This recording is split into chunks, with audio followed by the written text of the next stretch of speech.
Hello everyone, welcome to my YouTube channel. Now I will demonstrate you how to implement constructors in CPP programming language and Java programming language. There are three types of constructor presents in CPP programming language: default constructor, parameterized constructor, and copy constructor. However, in case of Java, there are only two types of constructors are present: default constructor and parameterized constructor. Like CPP programming, copy constructor is not present in Java programming language. So let us see in detail how constructors implement in CPP programming language. Initially, I will create one class and I will name this class as A. So this is my A class. Then open curly brace, close curly brace. Remember students, CPP class always ends with semicolon. Then I will declare one class variable integer A. Now what is constructor? Basically, constructor is a special type of function or method and it has same name as class name. So if I want to create a constructor for this class A, then it will have same name as the class name. Here I will set public access specifier. Then I will create one constructor. Its name is A, open parenthesis, close parenthesis. So this is default constructor. As I told you, it has same name as class name. Here I will mention one sentence. It is a default constructor. So it is a default constructor. This message will get print when I will invoke this constructor. And to appear next output on next line, I will set here endl as a manipulator. It will act as a /n escape sequence in C programming language. So this is a type of default constructor. Basically, why the constructor is needed to implement in CPP programming language. If you declare a particular variable inside a class, then you are not allowed immediately initialize this variable like usually perform in C programming language. So if you want to initialize that variable, you need a constructor so that inside constructor you can initialize this variable. So this int a is a class variable and I have initialized this variable with value 10 inside default constructor. I can also print this value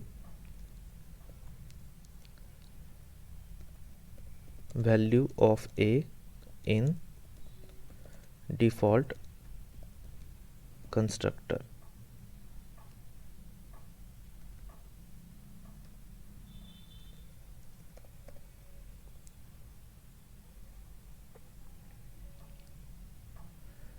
So this is default constructor. Then I can declare parameterized constructor. So to declare parameterized constructor, again I will mention same name as class name, then open parenthesis, close parenthesis, and here I can set different parameter. Int x and I will assign the value which is passed to the x to this class variable a. So to do that, a equal to x, and this time I will also print the value which is present in class A variable. Value of A in parameterize constructor.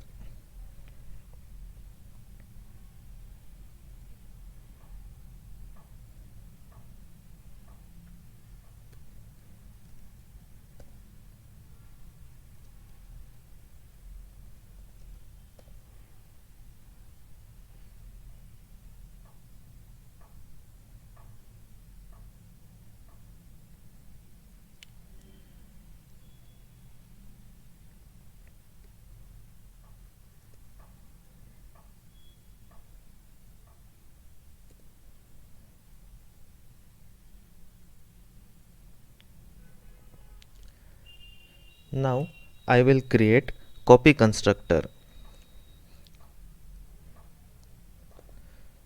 So inside parenthesis, here instead of normal parameter, I will set here object as a parameter using ampersand operator. So to create a object, I need to mention my class name. My class name is A, then I will use here ampersand and OB as a reference to this class. So basically ampersand OB is an object and this is the object of the class A. And here whatever the value present in this object, I will set that value to the class A variable. So to do that, I will mention A equal to OB dot X, OB dot A.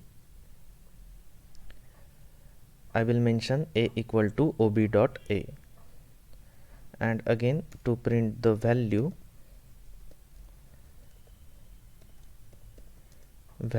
of A in copy constructor.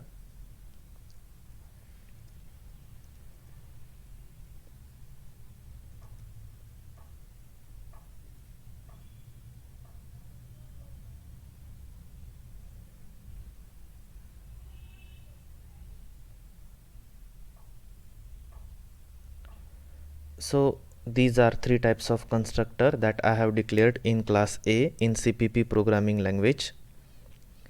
Now after class A, I will create main function.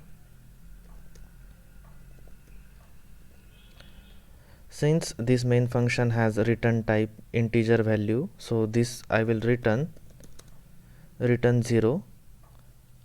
So this function will return 0 integer value. It means my program has run successfully. Now how I can invoke or call this constructor? So basically, to call the constructor, you need to create an object of a class. Remember students, whenever you create an object of a class, constructor will get automatically invoked or called. So here I will create object of a class. I will mention class name, that is A, and obj as a object of class A. So if I run this program,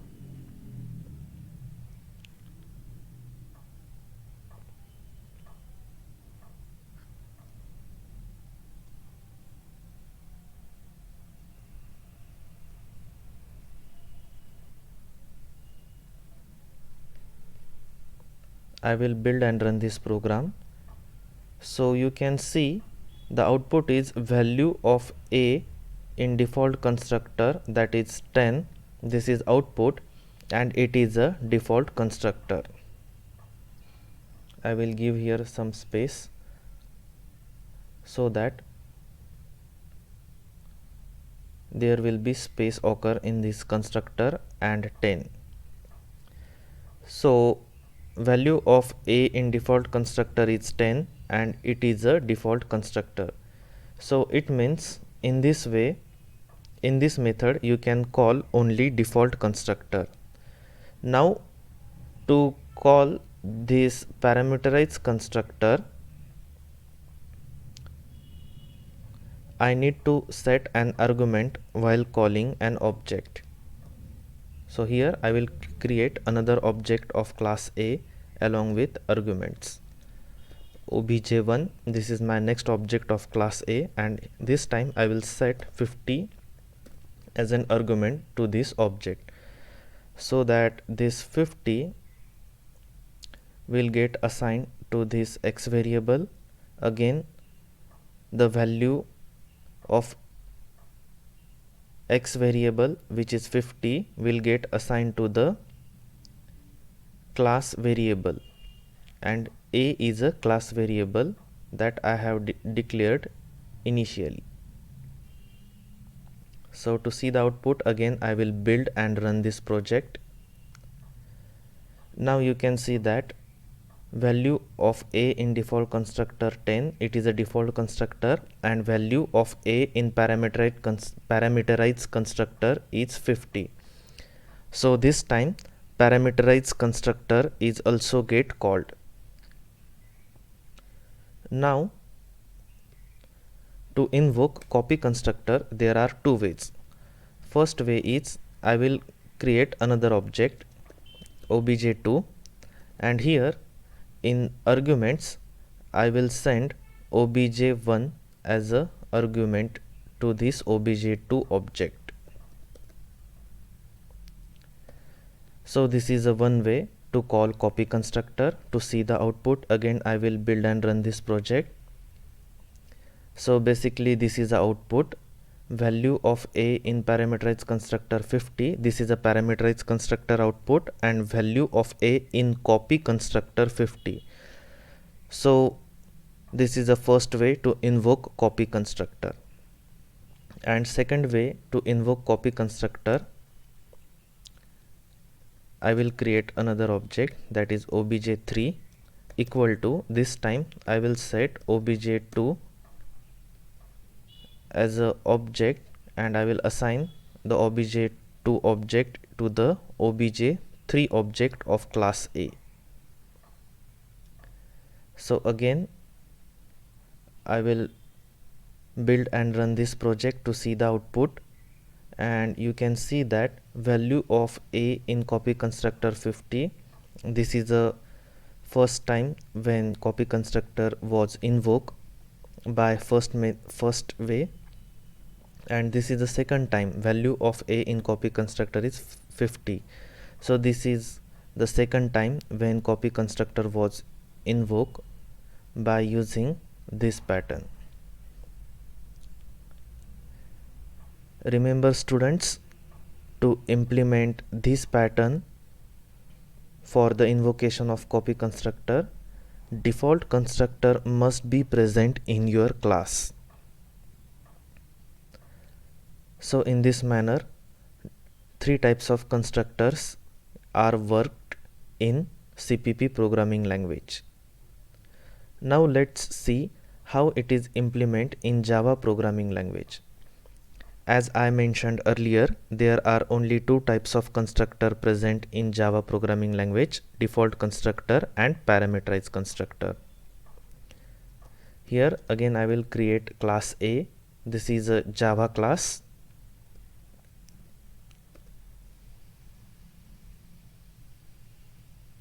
Again I will declare one class variable that is called as an instance variable int a. So this is an instance variable of class A. Here I have declared one constructor. The constructor name and class name is same.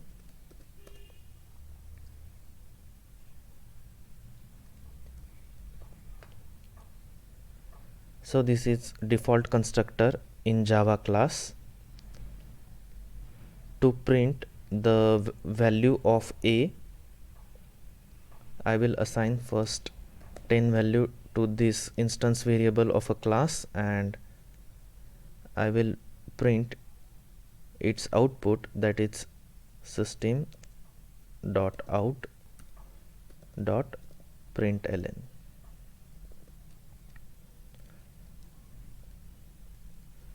Value of a equal to plus a. So in this way, in Java programming language, you can print the value which is present in instance variable, and variable name is a. Again, I will mention here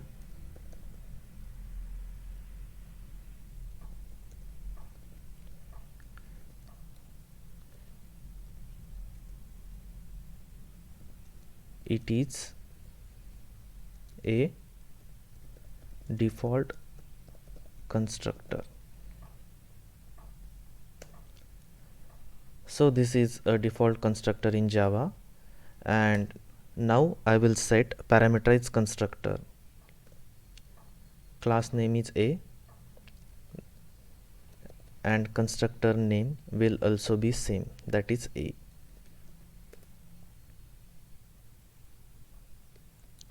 And here I will pass one argument, that is int x. Then I will assign the value which is present in x to this class instance variable a equal to x.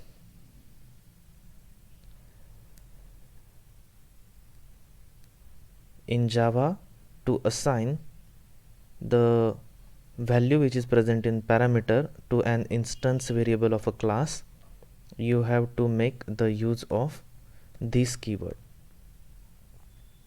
So this dot a equal to x. This is a keyword which is used to locate an instance variable of a class. So this dot a equal to x. Again I will print output system dot out dot println value of a equal to plus a.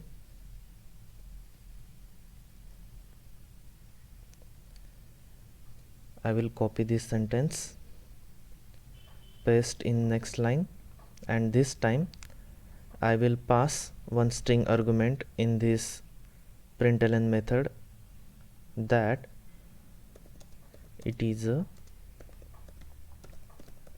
parameterized constructor.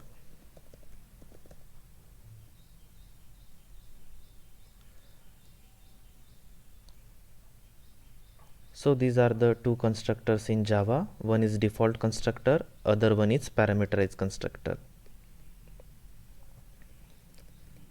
Again, like CPP programming, in Java programming also, when I will create the object of a class, constructor will get automatically invoked or called. And to do that, I need to create main method in Java programming class. So to do that, I will assign public access specifier public static, because in Java main method is always static, public static void main. And in Java, in main method there is a always default string array argument is present. String array name is args and open square bracket close square bracket. This is a subscript operator to mention array. Now I will create an object of a class a obj equal to new a. So obj is the object of class a, and if I run this Java file,